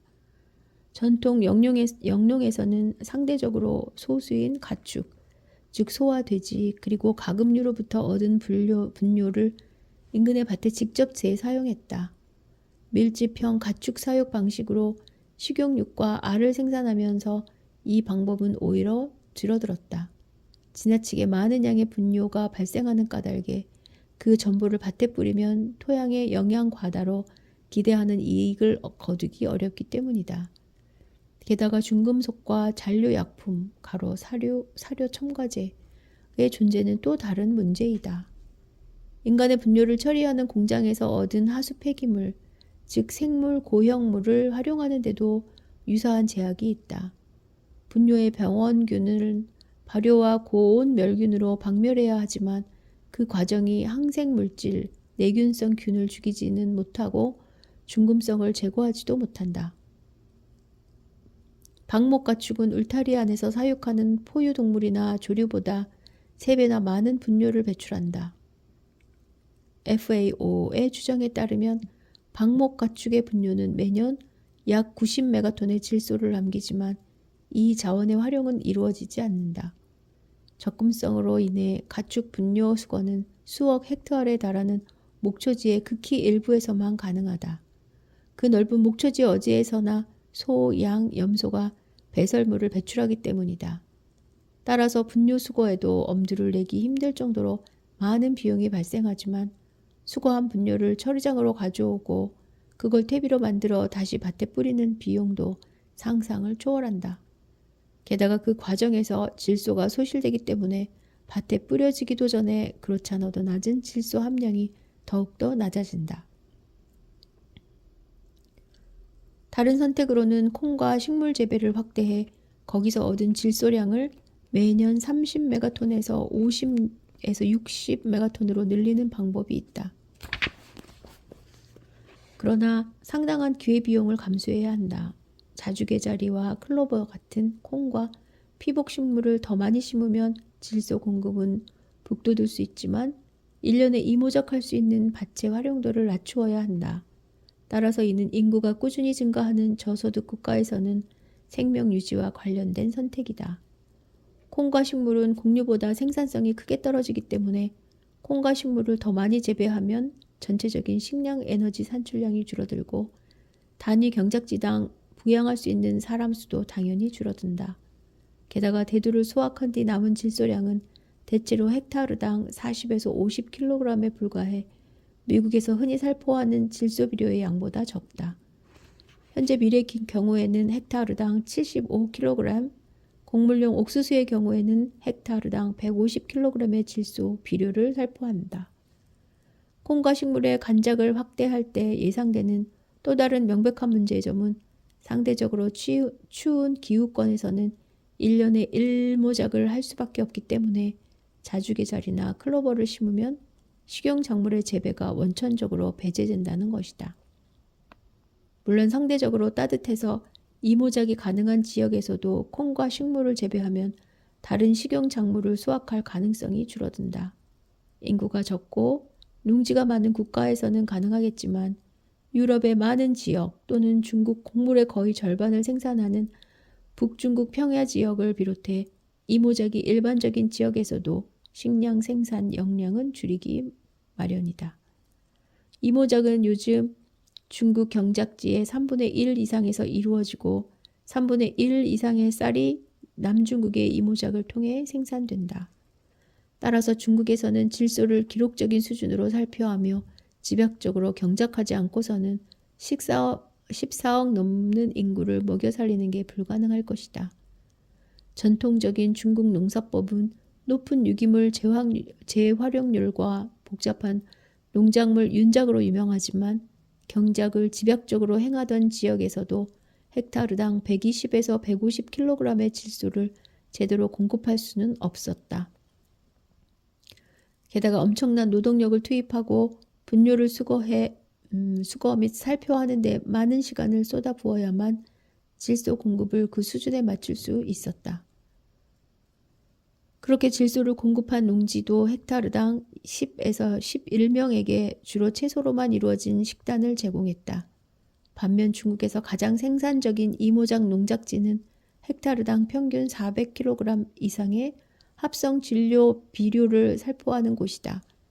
이곳에는 헥타르당 40%의 동물성 단백질과 60%의 식물성 단백질로 구성된 식단을 20에서 22명에게 충분히 제공할 수 있다. 유기성 폐기물을 힘들게 재활용하고 빈번한 윤작으로만 세계 농지를 경작하면 주로 채소를 기반으로 한 식단을 30억 명에게 제공할 수 있지만 80억 인구에게 적정한 혼합 식단을 제공하기란 불가능하다. 재활용 가능한 잔류물과 분뇨보다 합성 비료가 2배나 많은 질소를 공급한다는 사실을 기억하라. 더구나 유기성 폐기물을 살포할 때 소실되는 부분까지 고려하면 실질적인 수치는 3배에 더 가깝다.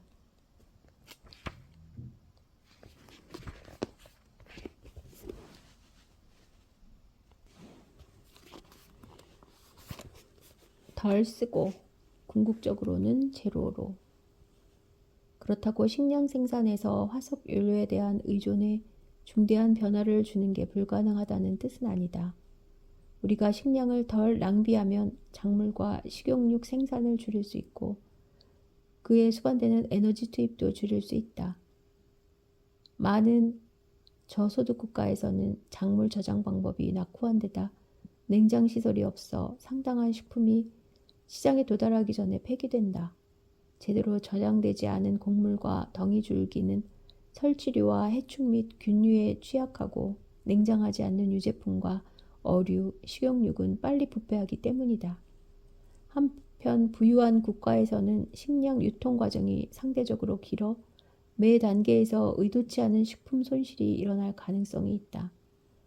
자료를 면밀히 분석해보면 세계 식품 손실률이 의외로 높다. 그 주된 이유로는 생산량과 실질적인 필요량 사이의 격차가 손꼽힌다. 대다수가 정착해 살아가는 부유한 국가에서 성인에게 필요한 하루 열량은 2000에서 2400kcal에 지나지 않아 실제로 공급되는 3200에서 4000kcal보다 훨씬 낮다. FAO에 따르면 세계 전체로 볼 때 뿌리 작물과 열매, 그리고 채소는 거의 절반, 어류는 약 3분의 1, 곡류는 30%, 씨앗에서 기름을 얻는 작물과 식용육, 유제품은 5분의 1이 폐기된다. 영국의 비영리 환경단체 폐기물 및 자원행동 프로그램이 확인한 바에 따르면 각 가정이 먹을 수 없어 버리는 음식물 쓰레기는 폐기물 총량의 30%에 불과하다. 달리 말하면 버려지는 음식물의 70%가 먹을 수 있음에도 잘못 조리하거나 너무 많이 준비한 까닭에 버려진다는 뜻이다. 복잡한 생산 과정을 개혁하는 것보다 음식물 쓰레기를 줄이는 게 훨씬 더 쉬울 수 있다. 하지만 낮게 달린 열매는 쉽게 딸 수 있을 것처럼 보이지만 이상하게도 수확하기가 어렵다. 생산, 가공, 유통, 도매, 소매, 소비라는 길고도 복잡한 과정에서 발생하는 폐기물을 줄이기는 정말 어렵다. 미국의 식품 수급표에 따르면 개선을 요구하는 지속적인 호소에도 불구하고 전국적으로 버려지는 음식물의 비율은 지난 40년 동안 변화가 없었다. 중국은 1980년 초까지도 식량 공급이 불안정했지만 이제는 1인당 평균 공급량이 일본보다 높아지면서 영양 공급도 개선되었다. 하지만 그에 따라 음식물 쓰레기도 또한 많아졌다. 식품비를 인상하면 쓰레기가 줄어들겠지만 이는 저소득 국가에서 문제를 해결하는 데 적합한 방법이 아니다. 저소득 국가에는 아직도 식량을 적정하게 공급하지 못하는 빈곤 가정이 많고 식품비가 전체 가계 지출에서 여전히 큰 몫을 차지하기 때문이다. 반면 부유한 국가에서는 식품비가 상대적으로 저렴해 인상할 여력이 상당히 있지만 이러한 정책을 적극적으로 주장하는 사람은 없다. 부유한 사회에서 농업의 화석연료 의존성을 줄이는 더 나은 방책은 지나치게 기름지고 육고기 중심적인 식단과 결별해 건강하고 만족스러운 대안을 채택하자고 호소하는 것이다. 가장 손쉬운 대안으로는 육고기 소비를 중간 수준으로 줄이고 가급적 환경에 부담을 적게 주며 사육한 육고기를 선택하는 것이다. 대대적인 채식주의 추구는 실패하기 마련이다. 육고기 섭취는 인간의 큰 뇌, 두발보행, 상징적 언어만큼이나 진화적 유산에서 중요한 위치를 차지한다. 가로, 우리 뇌가 상대적으로 크게 진화한 데는 육고기 섭취도 부분적인 역할을 했다. 우리 호미닌 조상들은 모두 잡식성이었다. 유전자 구성에서 우리에게 가장 가까운 호미닌, 즉 두 종의 침팬지도 마찬가지이다. 이 두 침팬지는 작은 원숭이, 야생 돼지, 거북을 사냥해 함께 공유하며 식물 위주의 식습관을 보충한다. 어린 시절과 청소년 시절에 처음에는 우유, 나중엔 다른 유제품과 달걀, 식용육을 통해 동물성 단백질을 충분히 섭취하는 경우에만 성장 잠재력이 완전히 발현될 수 있다. 일본과 한국 그리고 중국에서 동물성 식품의 섭취가 늘어난 덕분에 1950년 이후로 신장이 크게 커졌다는 사실이 이런 추정의 명백한 증거이다. 한편 베스테리언, 우유, 유제품 등은 먹는 채식주의자과 비건, 모든 동물에게서 나온 식품을 일체 먹지 않는 채식주의자는 도중에 포기하는 경우가 많다. 부유한 서구 도시뿐 아니라 세계 전역에서 수십억 명이 동물성 식품을 의도적으로 전혀 섭취하지 않을 거라는 생각이나 정부가 조만간 그런 정책을 강제로 시행할 거라는 생각은 우스꽝스럽기만 하다. 그렇다고 부유한 국가들이 지난 두 세대 동안의 평균보다 훨씬 덜 섭취하지 않았다는 뜻은 아니다. 도체, 무게로 환산해 표현하면 많은 고소득 국가의 연간 식용육 공급량은 1인당 100kg에 근접하거나 이를 초과한다. 그러나 최고의 영양학적 조언에 따르면 적정한 양의 고품질 단백질을 얻기 위해서는 식용육을 연간 성인 몸무게보다 많이 섭취할 필요가 없다. 소와 양과 염소를 비롯한 반추동물만이 밀집과 줄기 같은 셀룰로직의 식물 조직을 소화할 수 있으므로 엄격한 채식주의는 소중한 생물량의 낭비이다. 그 반면 육식 위주의 식단이 영양학적으로 유리하다는 주장은 아직 검증되지 않았다. 육식은 기대 수명을 늘리지 않는 것이 분명하고 환경에 추가로 스트레스를 주는 원인이다. 세계 최고의 장수국가 일본의 육류 소비는 최근까지도 1인당 연 30kg 미만이었다. 전통적으로 육류 소비율이 높았던 프랑스에서도 비슷하게 낮은 소비율이 상당히 일상화했다는 사실은 별다른 주목을 받지 못했다. 2013년 프랑스 성인의 거의 40%가 작은 소비자로 육류를 소량만 섭취했다. 요컨대 연간 39kg에도 못 미쳤다. 한편 연간 평균 80kg의 육류를 섭취하는 무거운 소비자는 프랑스 성인의 30%에 그친다. 모든 고소득 국가가 일본이나 프랑스의 사례를 따른다면 작물 수확량도 줄어들 것이다. 많은 양의 곡물이 식량을 위한 게 아니라 가축 사료용이기 때문이다. 그러나 이 방법은 보편적으로 적용할 수 있는 선택지가 아니다. 많은 부유한 국가에서 육류 섭취는 예전부터 줄어드는 추세여서 크게 감축할 수 있지만 브라질과 인도네시아, 중국처럼 현대화를 추구하는 국가들에서는 육류 소비가 급속히 늘어나고 있기 때문이다. 게다가 아시아와 아프리카에서는 아직도 수십억 명이 육류를 최소한으로만 섭취하는 까닭에 육류가 식단에 더해지면 그들의 건강 수준도 더 나아질 것으로 추정된다.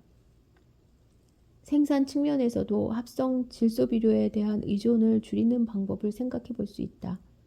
예컨대 식물의 질소 흡수율을 높이는 것이다. 그러나 이 방법도 제한적이다. 1960년에서 1980년 작물이 실제로 흡수한 질소의 비율은 68%에서 45%로 오히려 상당히 하락했고 그 후에는 47% 안팎을 유지했다. 세계 최대 질소 비료 소비국인 중국의 경우에는 살포한 질소의 3분의 1만이 실제로 쌀에 흡수되고 나머지는 대기와 땅에 스며들어 사라지거나 하천수로 빠져나간다. 2050년까지 세계 인구가 최소 20억 명 이상 증가하고 또 아시아와 아프리카의 저소득 국가들에서 식량 공급의 질과 양이 모두 2배 이상 나아진다면 단기적으로 합성 질소 비료에 대한 의존이 크게 낮아질 가능성은 없다. 화석 연료를 사용하지 않고도 농기계를 작동할 가능성은 얼마든지 있다. 예컨대 연소 기관보다 태양광이나 풍력으로 발전한 전기에서 동력을 얻는 양수기를 이용한 관계, 즉 탈탄소화한 관계가 보편화될 수 있다. 에너지 밀도를 향상시킨 배터리가 비용까지 낮아지면 트랙터와 트럭을 전기구동으로 전환하는 게 가능해진다. 다음 장에서 나는 천연가스에 기반한 지배적인 암모니아 합성의 대안을 제시할 것이다.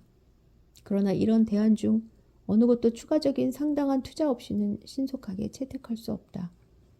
현재로선 이런 진전을 이루려면 아득하다. 실현 가능성은 재활용 에너지로 저렴하게 전기를 발전하고 대규모로 저장할 수 있느냐에 달려 있다. 그 둘을 결합해 상업화하는 단계도 거쳐야 한다. 콩과 식물과 공통된 영양을 지닌 곡물이나 기름을 짜는 작물, 즉 대기의 비반응성 질소를 질산염으로 전환할 수 있는 박테리아를 끌어모으는 뿌리를 지닌 작물을 개발하면 거의 완벽한 해결책이 될 것이다. 식물 과학자들은 수십 년 전부터 이런 품종의 개발을 꿈꾸고 있지만 상업적 규모로 질소를 고정하는 품종의 밀이나 쌀이 가까운 시일 내에 개발된 가능성은 거의 없다. 모든 풍요로운 국가와 현대화를 추구하는 부유한 경제권이 전형적인 식단을 그 양과 종류에서 자발적으로 크게 줄이는 방향을 채택할 가능성이나 그런 후퇴를 통해 절약한 자원을 아프리카에 전달해 그곳에 참혹한 영양 공급을 개선하는 데 쓰도록 지원할 가능성도 거의 없다. 반세기 전 생태학자 하워드 토머스 오덤은 에너지와 환경에 대해 체계적으로 분석한 책에서 복잡한 시스템에 투입되는 에너지는 네트워크의 모든 부분에 간접적으로 되돌아간다. 현대사회는 여기에 관련된 에너지론과 다양한 수단을 파악하지 못했다. 산업화한 사회에서 우리가 먹는 감자는 더 이상 태양 에너지만으로 만들어지는 게 아니다. 이제 우리는 약간은 석유로 만들어진 감자를 먹는다. 라고 말했다. 그로부터 50년이 지난 지금까지도 이런 실존적 의존성은 제대로 평가받지 못한다. 그러나 이제 이 책의 독자는 우리 식량이 무엇으로 만들어지는지 정확하게 알게 되었다. 요컨대 우리가 먹는 식량은 석유뿐 아니라 석탄으로도 만들어진다. 석탄은 농기계와 운송도구 및 식품 가공기계에 필요한 철을 재련하는 데 쓰이는 코크스의 생산에 사용된다. 질소 비료를 합성하는 원료이자 연료로 사용하는 천연가스, 또 작물을 가공하고 가축을 돌보며 식량과 사료를 저장하고 준비하는 데 반드시 필요한 화석연료의 연소로 만들어지는 전기도 식량 생산에서 빼놓을 수 없다. 현대 농업은 광합성의 효율을 개선한 덕분에 오랫동안 요구되던 노동량의 일부만으로도 더 나은 품종의 적절한 영양소와 물을 공급하고 동일한 영양소를 놓고 경쟁하는 잡초를 제거하고 해충으로부터 작물을 보호해 생장에 더 나은 조건을 제공함으로써 산출량을 지속적으로 늘려왔다. 그와 동시에 야생 수생종의 포획량도 어업의 범위와 집약도가 확대됨에 따라 꾸준히 늘어났다. 적절한 울타리와 고품질의 사료를 제공할 수 없었다면 양식업 또한 성공할 수 없었을 것이다. 이 모든 중간재에는 상당한 양의 화석연료를 갈수록 더 많이 투입해야 한다.